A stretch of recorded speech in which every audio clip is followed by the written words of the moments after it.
It's baseball season. You want to bet on the Yankees, the Braves, maybe the Dodgers, but you just can't find the value with them. Why? Because they're always such big favorites. Minus 200, minus 250, minus 300, and you don't want to lay that juice, and the run line is sometimes too expensive.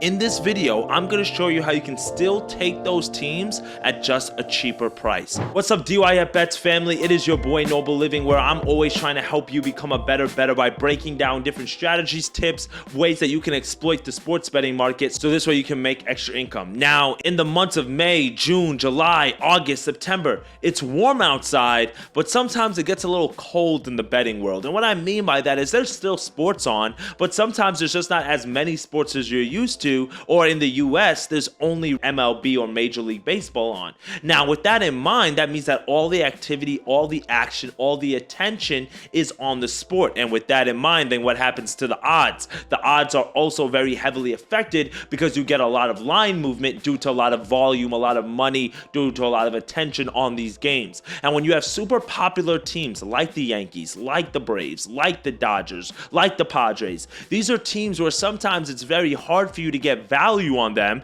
because they're number one, really good teams, so they typically are favorites to begin with. But two, when they're playing a team that's just not really that good, or maybe even a middle of the pack team, they're still really big favorites, especially when they send their best pitcher, their ace, to the mound. Now, there are going to be times where you're going to want to lay the juice and take these teams on the run line or that minus 1.5 run, but there are going to be times where that minus 1.5 run line number is not going to be at plus money value. It's going to be sometimes at minus 130, minus 140 to lay the run line with a team like the Dodgers. And sometimes that's just not really the best value, for being honest. When you're looking at the full scope of the board, you could probably find a pick 'em or another game where you'll just get much better value either on the run line or the money line. But if you still do want to play that game, if you still want to take that ace pitcher, you still want to take the Dodgers, the Yankees to win the game, I do have a way for you to be able to exploit that. And this really works good when they send their best pitcher, like when the Orioles send Corbin Burnes to the mound, or when the Dodgers send Tyler Glasnow to the mound. This works really well then, but it can work anytime you have a really big favorite.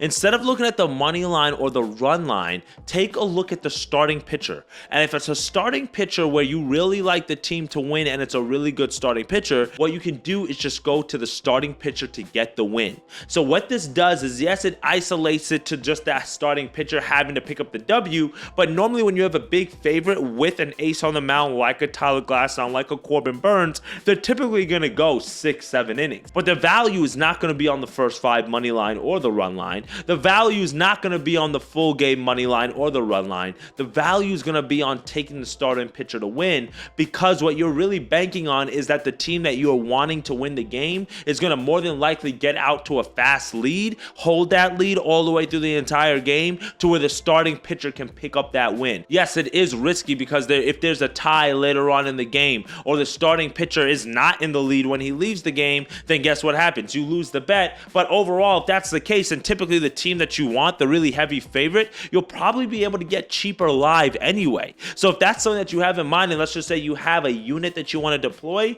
maybe you deploy half a unit on the starting pitcher to get the win, because you'll probably get that at plus value or really low favorite value, minus 110, minus 120. And then you can save that other half a unit just in case it is a tie game a little bit later on, or you're able to get that favorite at just much better value on the money line or the run line, but I'd really just look for the money line live. This is one way that you can really take advantage of favorites, still take them in a parlay, still take advantage of them, or use them as a single play without having to put them in a parlay, or without having to lay the minus 200, minus 250 juice. This will be very valuable and beneficial to you in the July, August times when there's only baseball on, when there's a lot of money pouring into the sport, and there's really no other attention on, or there's nothing else for you to do, and the lines are moving very heavily and very fast. So for you, utilize this strategy so you could still take your favorite teams, the team that you think is going to win for sure, but the money line and the run line value isn't there. Isolate it to the starting pitcher and make sure you take him to grab that win, and you might find that you'll get much better value on that and still get a chance at still being able to play it as though that team was going to win the game. I hope this helps you in your sports betting journey. If you like videos like this, make sure you come back to the channel every single day. Make sure you hit that subscribe button, because this is the type of content that we like to put out here at DYF Bets, as our goal is to help you become a better as we just work together